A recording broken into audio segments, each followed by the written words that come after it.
श्रीमद् भागवत महापुराण अष्टम स्कंध अध्याय 16 कश्यप जी के द्वारा अदिति को पयोव्रत का उपदेश। श्री सुखदेव जी कहते हैं, परीक्षित, जब देवता इस प्रकार भागकर छिप गए और दैत्यों ने स्वर्ग पर अधिकार कर लिया, तब देव माता अदिति को बड़ा दुख हुआ। वे अनाथ सी हो गई। एक बार बहुत दिनों के बाद परम प्रभावशाली कश्यप मुनि की समाधि टूटी। तब वे अदिति के आश्रम पर गए। उन्होंने देखा कि न तो वहाँ सुख शांति है और न किसी प्रकार का उत्साह या सजावट ही। परीक्षित, जब वे वहां जाकर आसन पर बैठ गए और अदिति ने विधि पूर्वक उनका सत्कार कर लिया, तब वे अपनी पत्नी अदिति, जिसके चेहरे पर बड़ी उदासी छाई हुई थी, बोले, कल्याणी, इस समय संसार में ब्राह्मणों पर कोई विपत्ति तो नहीं आई है? धर्म का पालन तो ठीक ठीक होता है? काल के कराल गाल में पड़े हुए लोगों का कुछ अमंगल तो नहीं हो रहा है ना? प्रिय, गृहस्थाश्रम तो जो लोग योग नहीं कर सकते उन्हें भी योग का फल देने वाला है। इस गृहस्थ आश्रम में रहकर धर्म अर्थ काम के सेवन में किसी प्रकार का विघ्न तो नहीं हो रहा है। यह भी संभव है कि तुम कुटुंब के भरण पोषण में व्यग्र रही हो, अतिथि आए हों और तुमसे बिना सम्मान पाए ही लौट गए हों। तुम खड़ी होकर उनका सत्कार करने में भी असमर्थ रही हो, इसी से तो तुम उदास नहीं हो रही हो। जिन घरों में आए हुए अतिथि का जल से भी सत्कार नहीं किया जाता और वो ऐसे ही लौट जाते हैं, वे घर अवश्य ही गीदड़ों के घर के समान हैं। प्रिय, संभव है मेरे बाहर चले जाने पर कभी तुम्हारा चित्त उद्विग्न हो रहा हो और समय पर तुम्हारे भविष्य से अग्नियों में हवन न किया हो। सर्वदेव में भगवान के मुख हैं, ब्राह्मण और अग्नि।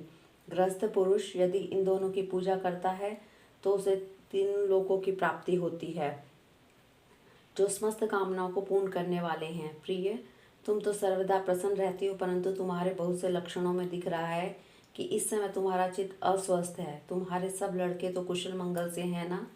अदिति ने कहा, ब्राह्मण गो धर्म और आपकी यह दासी सब सकुशल है। मेरे स्वामी, यह गृहस्थ आश्रम ही धर्म अर्थ और काम की साधन में परम सहायक है। प्रभु, आपके निरंतर स्मरण और कल्याण कामना से अग्नि, अतिथि, सेवक, भिक्षुक और दूसरे याचकों का मैंने तिरस्कार नहीं किया है। भगवान, जब आप जैसे प्रजापति मुझे इस प्रकार धर्म पालन का उपदेश करते हैं, तब भला मेरे मन की कौन सी कामना है जो पूरी ना हो जाए? आर्यपुत्र, समस्त प्रजा जब चाहे सत्वगुणी, रजोगुणी, तमोगुणी हो, आपकी ही संतान है। कुछ आपके संकल्प से उत्पन्न हुए और कुछ शरीर से। भगवान, इसमें संदेह नहीं कि आप सब संतानों के प्रति, चाहे असुर हो या देवता, एक सा भाव रखते हैं, सम है। तथापि स्वयं परमेश्वर भी अपने भक्तों की अभिलाषा पूर्ण किया करते हैं। मेरे स्वामी, मैं आपकी दासी हूँ, आप मेरी भलाई के संबंध में विचार कीजिए। मर्यादा पालक प्रभु, शत्रुओं ने हमारी संपत्ति और रहने का स्थान तक छीन लिया है, आप हमारी रक्षा कीजिए। बलवान दैत्यों ने मेरे ऐश्वर्य, धन, यश और पद छीन लिए हैं तथा हमें घर से बाहर निकाल दिया है। इस प्रकार मैं दुख के समुद्र में डूब रही हूँ। आपसे बढ़कर हमारी भलाई करने वाला और कोई नहीं है। इसलिए मेरे हितैषी स्वामी, आप सोच विचार कर अपने संकल्प से मेरे कल्याण का कोई ऐसा उपाय कीजिए जिससे कि मेरे पुत्रों को ये वस्तुएं फिर से प्राप्त हो जाएं। श्री सुखदेव जी कहते हैं, इस प्रकार अदिति ने जब कश्यप जी से प्रार्थना की, तब वे कुछ विस्मित से होकर बोले, बड़े आश्चर्य की बात है, भगवान की माया भी कैसी प्रबल है। यह सारा जगत स्नेह की रज्जु से बंधा हुआ है। कहाँ यह पंचभूतों से बना हुआ अनात्मा शरीर और कहाँ प्रकृति से परे आत्मा। न किसी का कोई पति है, न पुत्र है, न तो संबंधी हैं। मोह ही मनुष्य को नचा रहा है। प्रिय, तुम संपूर्ण प्राणियों के हृदय में विराजमान अपने भक्तों के दुख मिटाने वाले जगत गुरु भगवान वासुदेव की आराधना करो। वे बड़े दीन दयालु हैं, अवश्य ही श्री हरि तुम्हारी कामनाएं पूर्ण करेंगे। मेरा यह दृढ़ निश्चय है कि भगवान की भक्ति कभी व्यर्थ नहीं होती, इसके सिवा कोई दूसरा उपाय नहीं है। अदिति ने पूछा, भगवान, मैं जगदीश्वर भगवान की आराधना किस प्रकार करूं, जिससे वे सत्य संकल्प प्रभु मेरा मनोरथ पूर्ण करें? पतिदेव, मैं अपने पुत्रों के साथ बहुत ही दुख भोग रही हूँ, जिससे वे शीघ्र ही मुझ पर प्रसन्न हो जाएं। उनकी आराधना की वही विधि मुझे बतलाइए।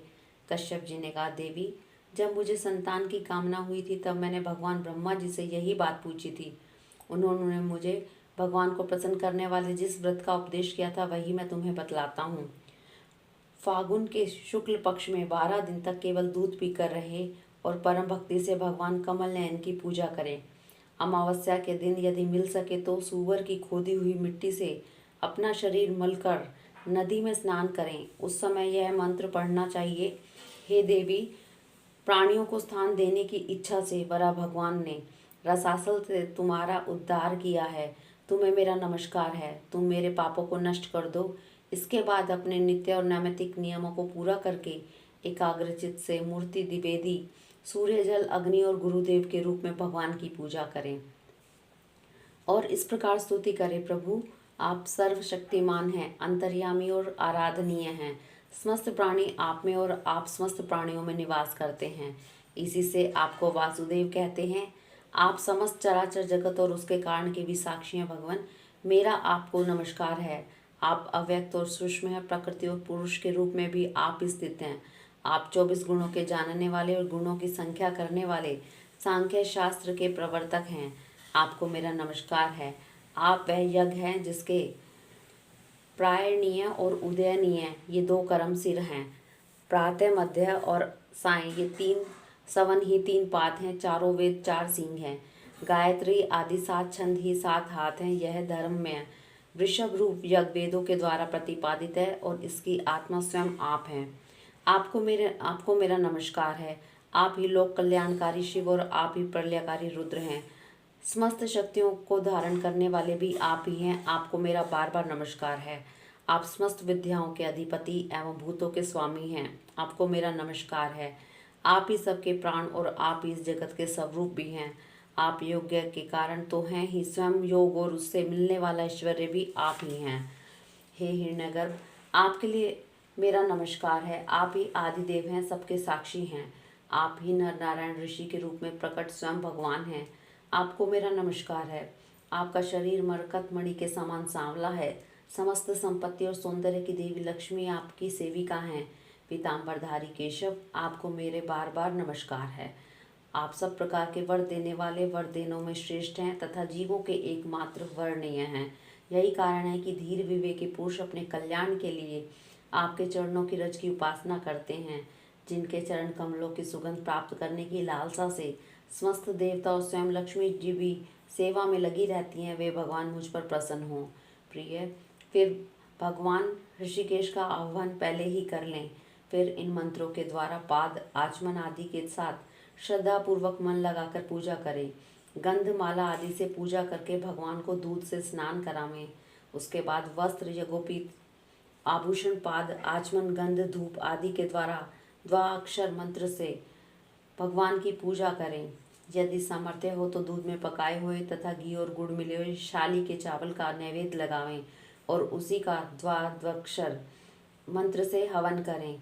उस नैवेद्य को भगवान के भक्तों में बांट दें या स्वयं पालें। आचमन और पूजा के बाद तांबूल निवेदन करें। 108 बार द्वादश अक्षर मंत्र का जाप करें और स्तुतियों के द्वारा भगवान का स्तवन करें। प्रदक्षिणा करके बड़े प्रेम और आनंद से भूमि पर लौटकर दंडवत प्रणाम करें। निर्माल्य को सिर से लगाकर देवता का विसर्जन करें। कम से कम 2 ब्राह्मणों को यथोचित रीति से खीर का प्रसाद करावें। दक्षिणा आदि से उनका सत्कार करें। इसके बाद उनसे आज्ञा लेकर अपने इष्ट मित्रों के साथ बचे हुए अन्न को स्वयं ग्रहण करें। उस दिन ब्रह्मचार्य से रहें और दूसरे दिन प्रातःकाल ही स्नान आदि करके पवित्रता पूर्वोक्त विधि से एकाग्र होकर भगवान की पूजा करें। इस प्रकार जब तक व्रत समाप्त न हो तब तक दूध से स्नान कराकर प्रतिदिन भगवान की पूजा करें। भगवान की पूजा में आदर बुद्धि रखते हुए केवल पयोव्रती रहकर यह व्रत करना चाहिए।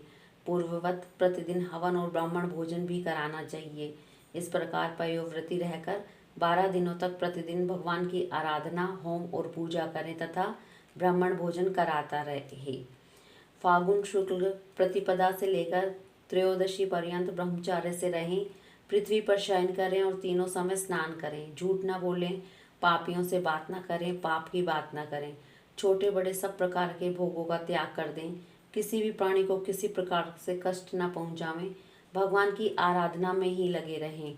त्रयोदशी के दिन विधि जानने वाले ब्राह्मणों के द्वारा श्लोक शास्त्रों उक्त विधि से भगवान विष्णु को पंचामृत स्नान करावें।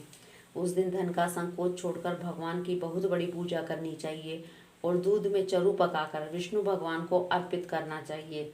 अत्यंत एकाग्र चित्त से उसी पकाए हुए चरु के द्वारा भगवान का यजन करना चाहिए और उनको प्रसन्न करने वाला गुणयुक्त तथा स्वादिष्ट नैवेद्य अर्पण करना चाहिए। इसके बाद ज्ञान संपन्न आचार्य और ऋत्विजों को वस्त्र आभूषण और गो आदि देकर संतुष्ट करना चाहिए। प्रिय, इसे भी भगवान की ही आराधना समझो। प्रिय, आचार्य और ऋत्विजों को शुद्ध सात्विक और गुणयुक्त भोजन कराना ही चाहिए। दूसरे ब्राह्मण और आए हुए अतिथियों को भी अपनी शक्ति के अनुसार भोजन करवाना चाहिए। गुरु और ऋत्विजुकों को यथा योग्य दक्षिणा देनी चाहिए। जो चांडाल आदि अपने आप वहां आ गए हों उन सभी को तथा दीन, अंधे और असमर्थ पुरुषों को भी अन्न आदि देकर संतुष्ट करना चाहिए। जब सब लोग खा चुके तब उन सब के सत्कार को भगवान की प्रसन्नता का साधन समझते हुए अपने भाई बंधुओं के साथ स्वयं भोजन करें।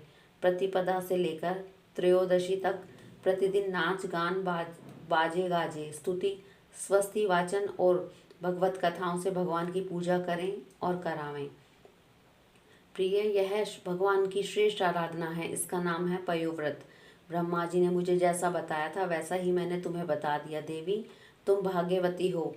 अपनी इंद्रियों को वश में करके शुद्ध भाव एवं श्रद्धापूर्ण चित्त से इस व्रत का भली भांति अनुष्ठान करो और इसके द्वारा अविनाशी भगवान की आराधना करो। कल्याणी, यह व्रत भगवान को संतुष्ट करने वाला है, इसलिए इसका नाम है सर्वयज्ञ और सर्व व्रत। यह समस्त तपस्याओं का सार और मुख्य दान है।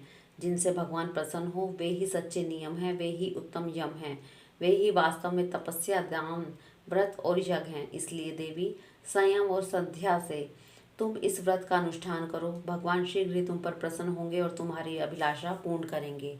हरि ओम तत्सत।